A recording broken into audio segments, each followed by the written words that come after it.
Hey, what's up, YouTube? Kind of funny to see another video from me so suddenly, I guess. But as it turned out, I had some time today. I'm just hanging out here with my daughter because my wife had some things she had to do. And we took a trip to the local card shop. And I also got some mail. Funny thing though, I waited until, here it is, 4 o'clock until the mail came. And not a damn thing.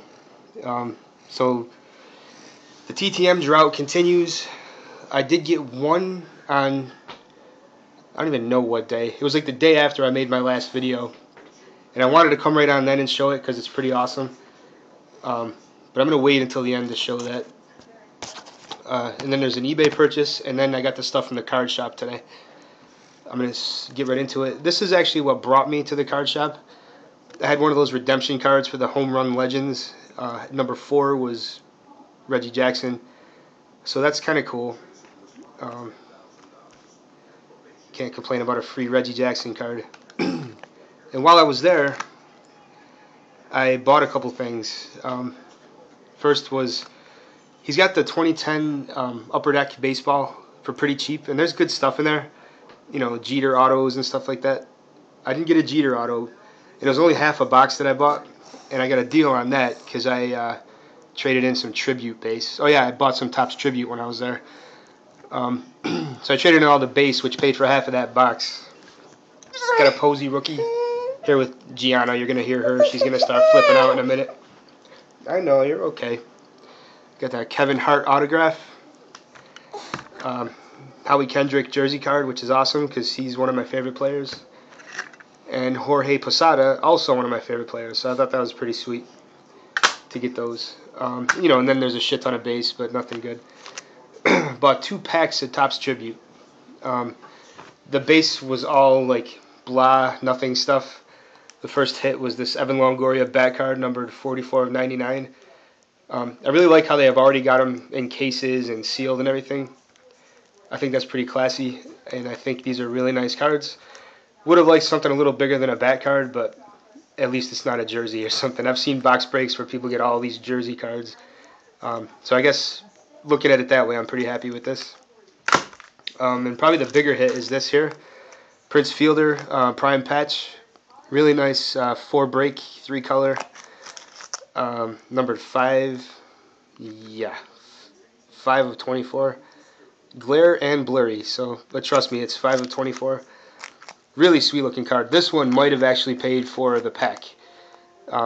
Maybe a little less, I don't know. But still really sweet. Big fan of patch cards, so I'm happy to get that. I don't know what I'm going to do with these yet. If I'm going to try to sell them. I don't know what I'm going to be able to get for them. But anyway, that was my first packs of Tribute ever. And it just so happened I had some store credit over there, so it didn't cost me much to buy all this stuff. So then all the base cards I had, I traded in and got the other 2010 Upper Deck. Obviously didn't get anything too great. But then had a couple things that came in the mail way early on in the week. First is an eBay purchase. It's actually 2 eBay purchases from the same seller. First is a lot of 6 Royals autograph cards. This is Keith Miller.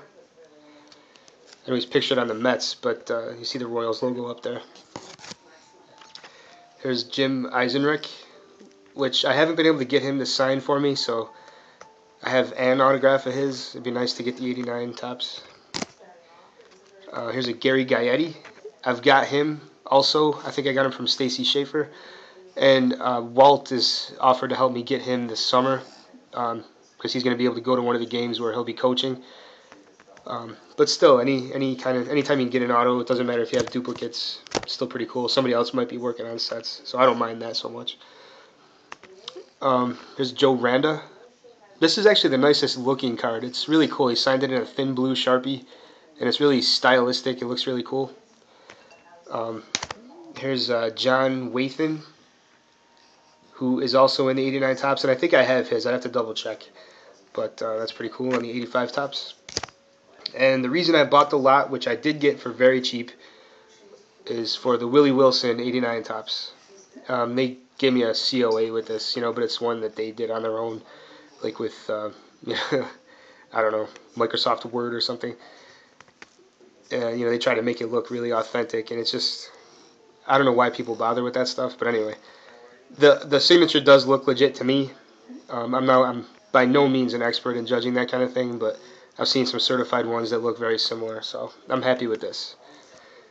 And then, because the shipping was so cheap, and the starting bid was so cheap, and the auction was almost over, I picked this up.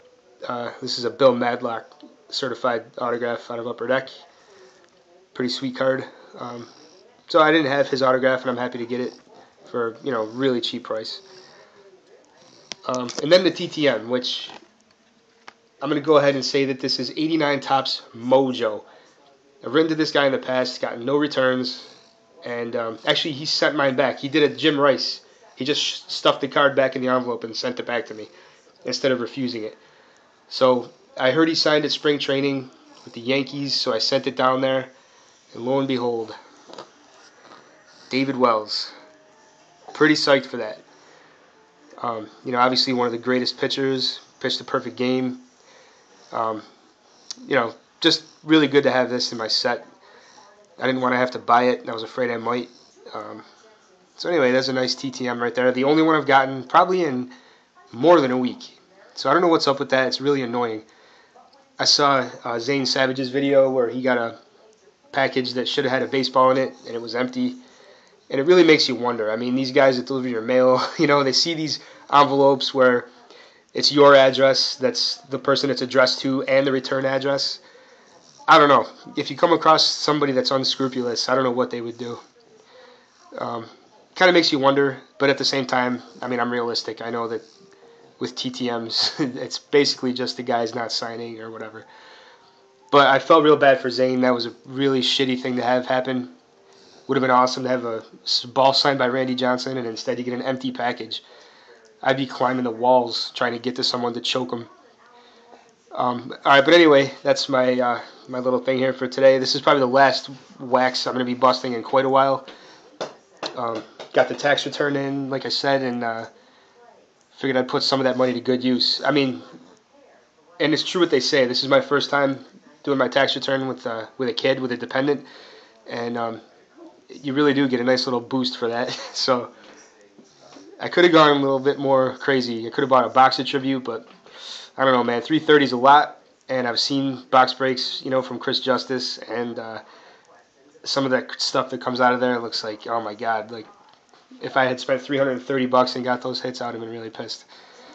All right, anyway, that's all. I'm rambling like crazy, but that's all I had to say. Thank God. Hope you guys are all doing really well, and take it easy.